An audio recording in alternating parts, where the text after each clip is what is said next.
Recorded. Okay, so we are live.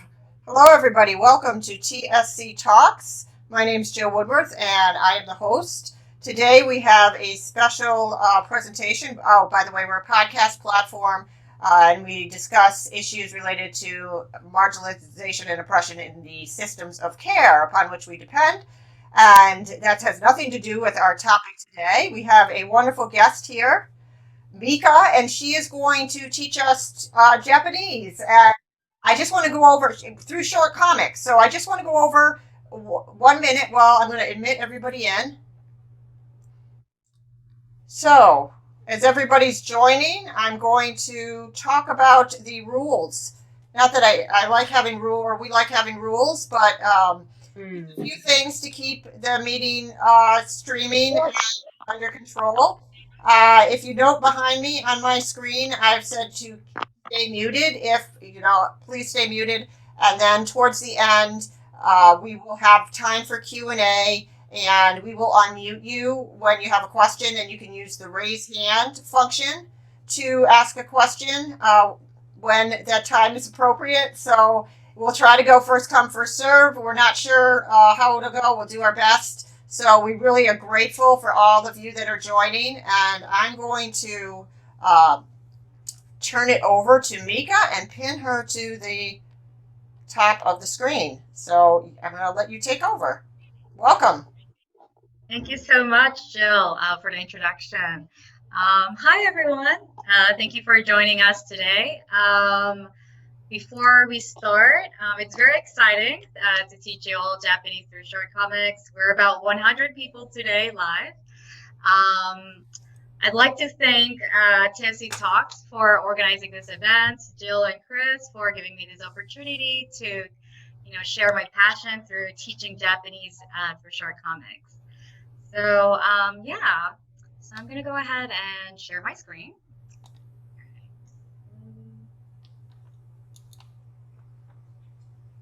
There we go. I hope everyone can see it. It's a yellow screen. Okay, shall I start now? Yep. Yeah? Okay. I think so. So, Mika Senbei Gakuen. So, a little bit about myself. Hi, I'm Mika. I'm an interpreter, translator, teaching Japanese. I teach from beginner to intermediate class, both one-on-one and through group. I'm also a founder and creator of Mika Senbei Gakuen, which is Japanese lessons for short comics for absolute beginners. So I myself was a language learner. So English being my second language, I know the importance of learning, building a strong foundation. And that's why I created this, because I want you guys, especially for people who's interested in learning Japanese, to enjoy, not just think of language as studying, but more of like a passion or interest. And that's why I created something more fun and engaging, which is this one, Mika Senbei.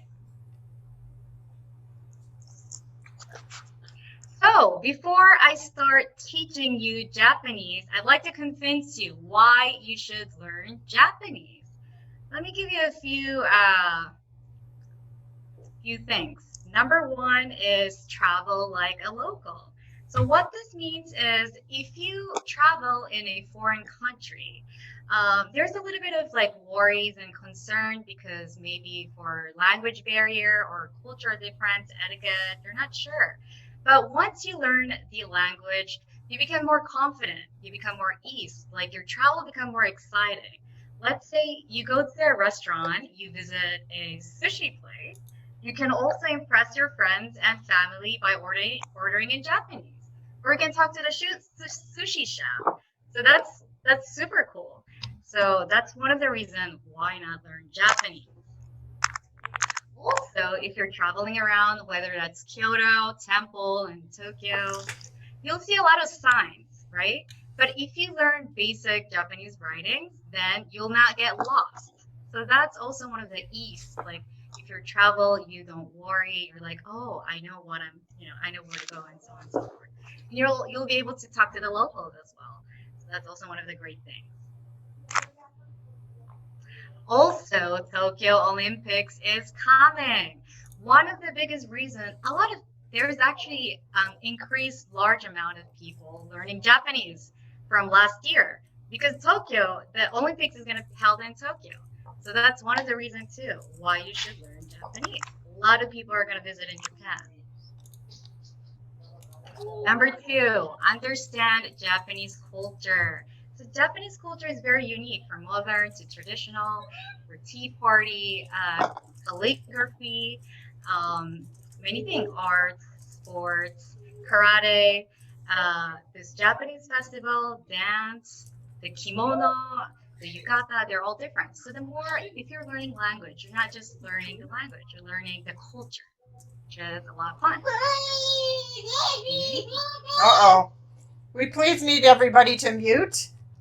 All right, number 3, more opportunities for your future. What that means is, did you know that Japan is the 3rd largest economy in the world? So considering how Japan is so small, that's pretty impressive. So like automobiles take place, like Toyota or Nissan, that's from Japan. Like there's robots and all this innovative like technology that's also from Japan.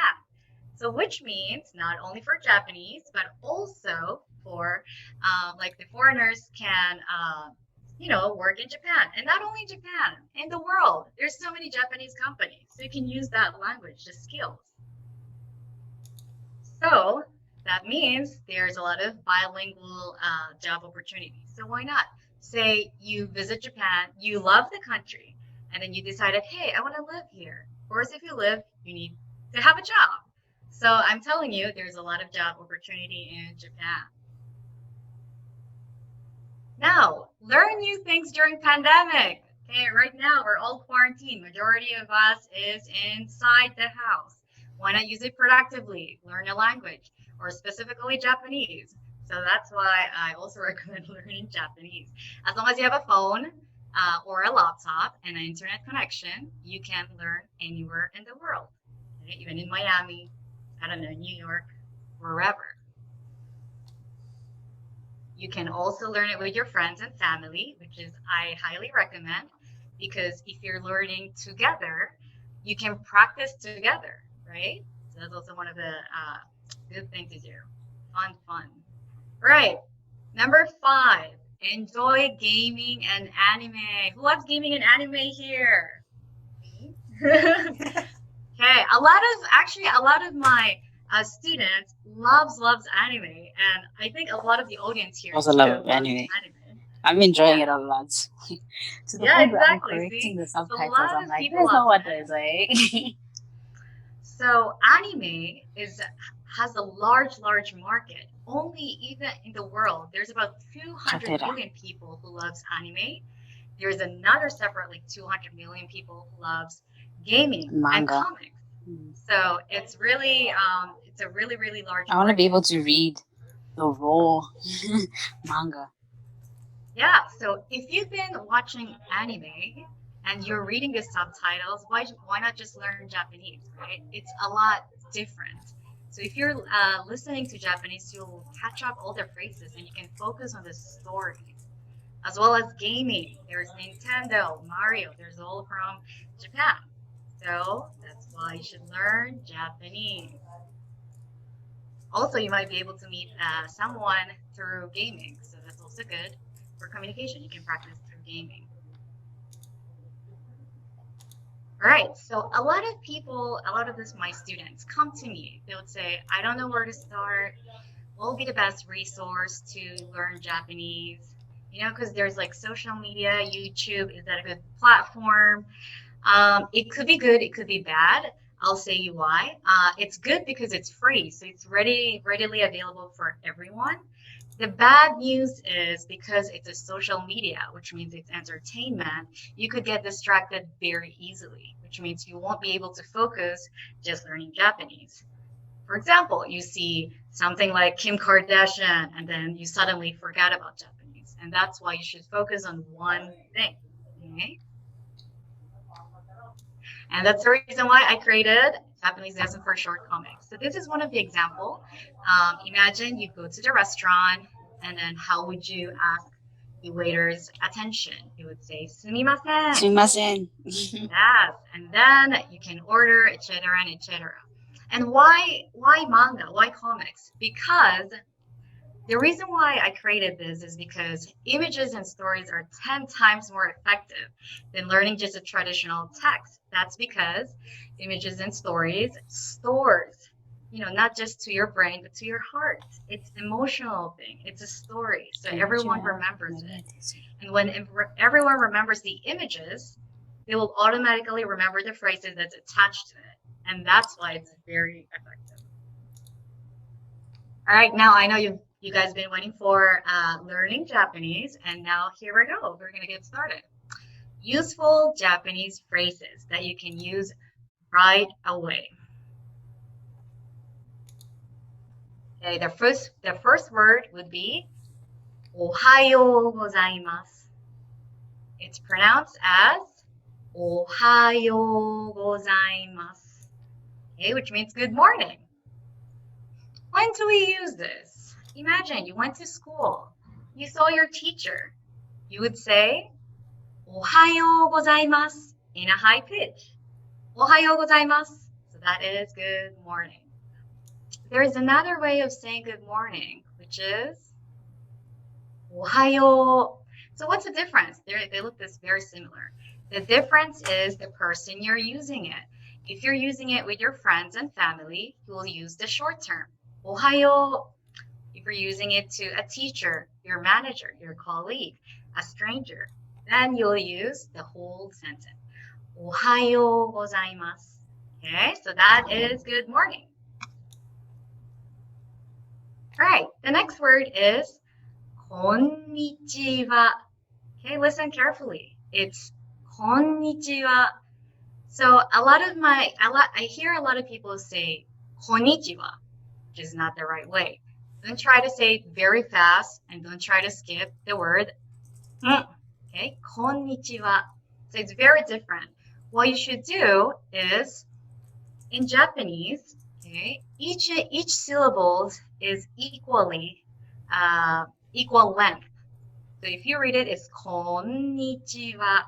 Not like English, where when you read tomato, the middle part is longer, like tomato.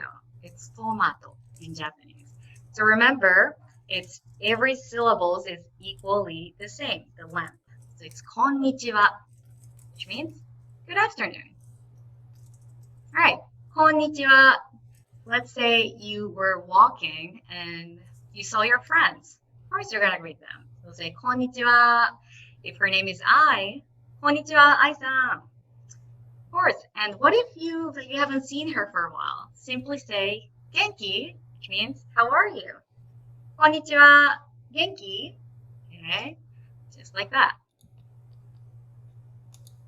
Now, what if it's in the evening? Okay, it's nighttime. Then you use the word こんばんは. こんばんは. Okay, again, the best way to practice pronunciation is saying it slowly first and perfecting the pronunciation. こんばんは. And if you get used to it, then you can go faster and faster. こんばんは. こんばんは. こんばんは. Just like that. Okay? Imagine you were going to the convenience store and you were buying bento. I'm so hungry. So you saw your professor. How would you greet them? Okay, you say こんばんは. Okay, こんばんは, sensei. That's how you use it. こんばんは. All right. By the way, I see a lot of the chat. I'm going to answer all the questions by the end of the so wait for it. Okay, the next word would be おやすみなさい. おやすみなさい is used when you are going to sleep. Good night. Let's say, imagine you're an exchange student. You're living with your host family. You're watching TV and you just fell asleep. And the cat came to you. Of course, they want to greet you. They'll say, おやすみなさい. Okay, so that's good night. You could also say おやすみ as a short term. おやすみなさい.おやすみなさい. So that's good night. Right. Our next word is さようなら. さようなら. It's not sayonara. Okay? It's さようなら. Goodbye. So sayonara is not used as often as it is because when you use sayonara, people think you're never going to see them again. It's used when you want to say a farewell. You're not going to see them for a while. And that's when you use sayonara. Like in the airport, sayonara, or you're graduating, sayonara sensei. Okay? But if you're going to meet someone soon, then say mata ne. Okay? Mata ne. See you soon. Mata ne. And remember, you use this with your friends and family. Mata ne. Okay, our next word, very easy. Hai. A lot of people knows this, even if they're not learning Japanese. Some people, they would just come to me if they know that I'm Japanese. They'll say, hai, hai. Okay, hai doesn't only mean yes. I'll tell you why. So hai, you could also use it as yes and no question. So answer it hai. Okay? But what if you want to call someone's attention and you say, I'm here. So for example, this boy name is Ken. So I'll call him Ken-san. San means a general title. So Ken-san. And if he's there, he'll say, hi, I'm here. Okay, so that is hi.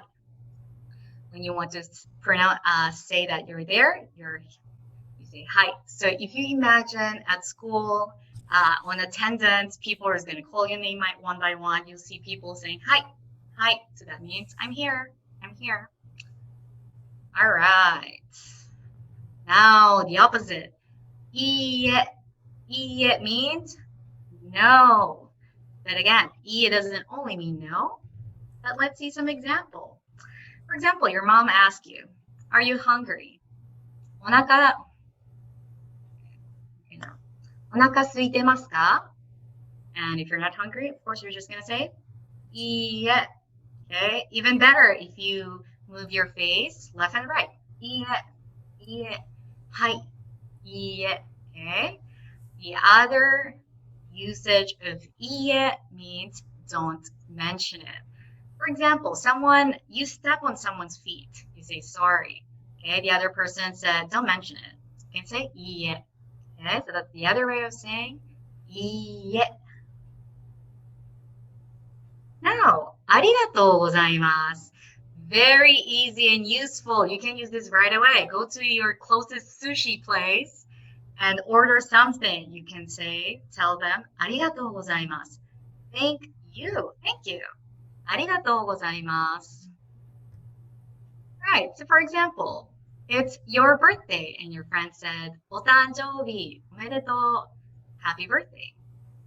And your friend says, or you said, ありがとう. Did you notice something different? Okay, it's a short term. So, ありがとう and ありがとうございます. Okay, they both mean thank you. But ありがとう is used for friends and family or close. Who are you close with? Okay? If you're not sure, just use ありがとうございます. Just make sure. All right. Now, すみません. すみません means excuse me, sorry. Okay, how do we use this? Imagine you go to a restaurant and you want to call the waiter's attention. Raise your hand. Say, すみません. すみません. The waiter will come right away and say, hi. Hey, yes, I'll accommodate you. Okay, so that's one way to use, excuse me. The other way is, imagine you're in a crowded train, crowded. So you step on someone's foot or you bump to each other. Okay, you would say, すみません. Of course, if you're looking at your phone and then you didn't notice, of course you need to apologize. So you just simply say, すみません. And the other person will tell you, いいえ, don't mention it. Okay. And that is it.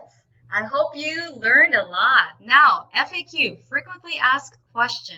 because a lot of my students ask so many questions. I compiled the most popular questions. Let's see. Number 1 is, how long does it take me to be fluent? I know you're excited. You want to go to Japan. You want to learn right away. Okay. But my question to you is, how long can you dedicate your time to learn Japanese? I'll give you an example. Let's call this boy David. David he loves Japanese. He wants to learn very quickly. So he started to learn Japanese 1 hour to 3 hours per day. Another person whose name is Mary, she's studying in college. So she only has time to learn Japanese 1 hour per week. Okay, what happens? You probably can see the result. So of course, David will learn faster. He could probably learn as fast as 6 months or less. And Mary, on the other hand, of course, we're all busy. We're working, we're studying, we're doing so many stuff.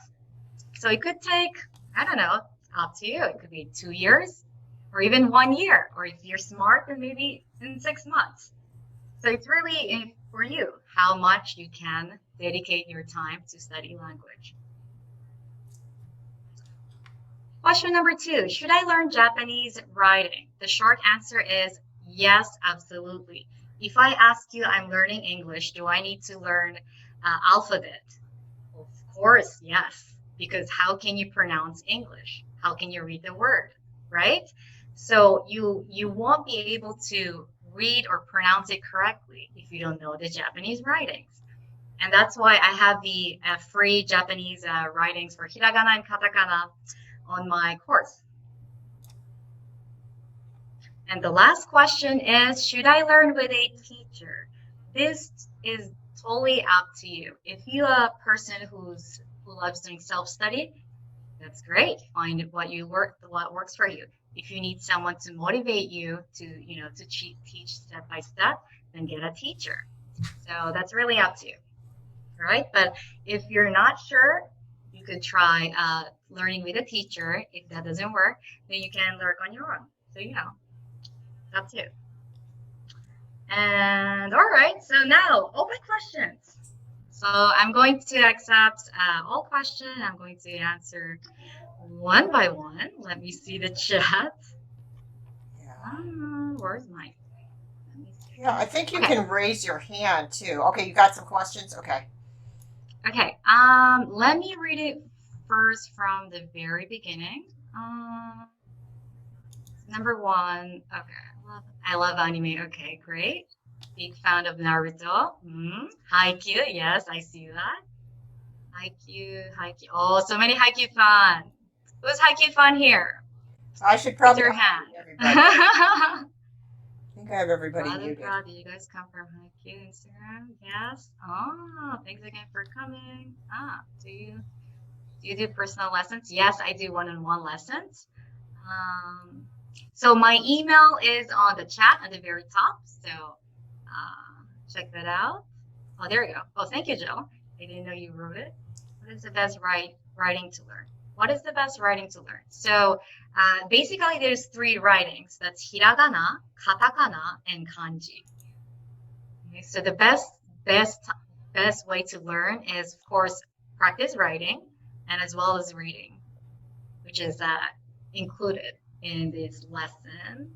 What is used more, katakana or hiragana? Hiragana is more used because hiragana is the default, the original Japanese writings. Katakana is used for foreign names, foreign loan names. So that's why katakana is not used as much. Why is the spelling of the characters using an U character but spelled with an O? That's because it's the pronunciation. If you put, for example, sayonara, okay, the sayonara is the hiragana no U. That's a proper way to write it. But if you pronounce it, it's O. So it's sayonara, not sayonara. Okay? What books would you recommend for self-study? Genki book. So you do one-on-one lesson? Yes, I do one-on-one lesson. Especially with hiragana and kanji. Yes, kanji. It is necessary to learn a lot of kanji. That depends. What is your goal? If you plan to just travel to Japan, I don't think you need to learn kanji. if you plan to study or work in Japan, definitely learn kanji, like textbook wise. All right, I think I answered all the chat. Is there anyone else who have a question here? I think I unmuted or you can unmute yourself if you have a question, and there should be a raise hand function, but I'm kind of going to go. So yeah, you can actually ask if you'd like.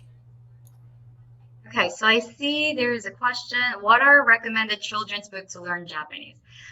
There is a recommended book that I can recommend. They're all in hiragana, very kids friendly. They're all in stories. I can share with you. Go ahead and send me an email. Here, I'll write my email again. Konnichiwa. It's konnichiwa at mikasenbei.com. Konnichiwa@mikasenbei.com. There we go. What are like school children's book homework books? Thank you. There we go. All right. Is there anyone else? Anyone else who has questions? I'm looking at the chat. I can't see all the videos, so I prefer receiving view. I can change the view if you'd like. Oh, sure. Okay. What's the best Android app to learn Japanese? Well, I see a lot of people use what was that? Where's the name? But my short answer is I recommend learning not just through app. It probably one of the app, but not just through app. So an entire like Japanese curriculum, which includes all of the textbook, the short comics, images, vocabulary list, and so on and so forth. What to learn first? So there's a step-by-step. So I created a course where you can learn basic Japanese from writings through grammar and through creating a sentence. So the website is called mikasenbei.com. Mikasenbei.com. So check them out. Oh, let me put the HTTPS so it's clickable. So this here I provide like free Japanese writings, hiragana, katakana, free vocabularies, and so on and so forth. So many benefits. There's also like a group, like-minded people who likes learning together, who's an exchange and so on. So you can talk and chat together and practice Japanese. Yeah, English and Japanese. That's my language. If you want to stop sharing, then we'll be able to see everybody see all the people on the call. I don't know if that's or not. So, all right. So before I close my screen, I just wanted to let everyone know that the course, the mikasenbei.com, is having a promotion today. It's 25% off with virtual market.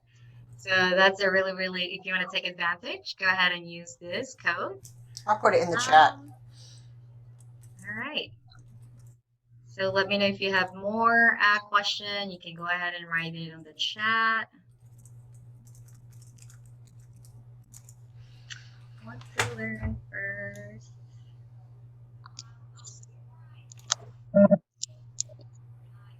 Thank you for sharing. I must be back to work. Okay, thank you so much for joining, Tatiana. Oh, it was Kitty. Oh yeah, thank you so much for joining it. I know you guys were in work or school or whatever, but thank you for joining us. Yes, thank you everyone. Yeah. Seems like there's different types of people who's joining. Thank you so much, everyone. And if you have any question, any Japanese question, living in Japan, working in Japan, you can go ahead and shoot me an email. Yep. Arigatou gozaimasu. Thank you so much. Hello. Oh. Hi, I have a question. I wrote it in the chat, but I don't think you saw it. And it was that if using Duolingo for like basic Japanese learning, like really simple stuff, is it helpful at all? Or would you say it's easier to just... it seems like a lot of people are using Duolingo. And yeah, sure. So Duolingo is like they tells you how to form these sentences, right? where to put the verb and all that. So yes is one of the great way to learn Japanese, but don't make it only Duolingo to be your learning platform. So it's just part of it. Because I don't think you can learn like new vocabularies and stuff from Duolingo. So, yeah, but I think it's still a great app. ありがとうございます、グーディさん。Okay, let's see. Let me stop sharing and see if there's anyone who's anyone else? Keep asking questions. It's free. Any Japanese phrase you want to learn? No, I can tell you right now. Since I was a translator, I'm trained to answer right away. But definitely, guys, if you want to learn Japanese, you want to go to Japan, start learning what you like. So if you like learning Japanese, definitely learn what you like. Say if you like anime, learn with anime. If you like Japanese drama, learn with Japanese drama. So on and so forth. So making it something that you can relate to kind of is helpful. Exactly. That's the easiest way to consistently continue learn a language, to connect with something you like. Yeah, now you're getting some people that might have missed the beginning of the broadcast. This is going to be, it's recorded, and I will replay it on we'll put it on our YouTube channel. And we have, if you want to drop your email in the chat, we'll reach out and send anybody that attended. We'll send you a link to the YouTube video once it's posted, so you can learn. I see some questions here. Can you teach a few introduction phrases? The very basic one is hajimemashite, which I can put it here. Hajimemashite, which means this is used when you are introducing yourself the first time. Hajimemashite. And you say your name. If your name is Ria, you say Ria desu. And you finish with yoroshiku onegai shimasu. Nice to meet you. Right, so that's the basic one. Hajimemashite, Ria desu. Yoroshiku onegai shimasu. Next, what is the difference between the masu verb others? What does that mean? What is the difference between masu and the other? Not quite sure with the question. Can you be a little bit more specific? What does that mean? Nicole, is there any language that helps Japanese quicker? Yes, of course. If you want to quickly learn Japanese, put more time to learn Japanese. Find a person who you can practice Japanese with. Definitely, you will be quicker because you'll get used to, like, your mouth, your brain, everything. You'll get used to speaking naturally. Pronunciation. If you're practicing pronunciation, I recommend hiring a teacher. Masu verb and other verb form. Yes, so this becomes a little bit specific. Masu is used for verb. So like, I'll just give you the basic. For example, if you want to say eat is taberu, the dictionary form. But if you conjugate it to Japanese, masu, it's tabemasu, which becomes a future tense. But everything is explained in the course, so check the course out. I find it easier to understand Japanese than French. Thank you so much. Despite studying French for 10 years, because Japanese sentence structure is similar to my own language. Go ahead and continue learning Japanese. Maybe that's really what you like. That's why it's easier for you. That means you enjoy it. Mika-san, the difference between san and chan is san is a generic title, so you can use with everyone. Chan is used for like kids or feminine. So if you call someone chan, especially someone who's older than 16, it's kind of like, so Mika-san is better. Mika-san. But if it's a baby, if it's a kid, you can definitely say chan. Ai-chan. It's just a title. All right, so no more questions? Okay, it looks like there's no more questions. So again, thank you so much, everyone, for joining us. Thank you, Jill and Chris, for organizing. Thank you You're so welcome. much for this opportunity. Okay, I hope to see all of you guys again. And they know where your website is. One more time. Yes, my website is Mika Senbei Gakuen. So go ahead and check that website out. I'll help you from the A to Z, just like Amazon. Hi. All right. Okay, so I'll see you guys next time. Thank you, everybody. Bye. All right, I'm going to end the live video. Mata ne. Okay. That's about it. I can wrap it up and end the meeting. Thank you so much, Mika. Thank you, Jill. We'll follow up with you, okay? All right. All right. Take care, everyone. Bye. Take care. Have a great day.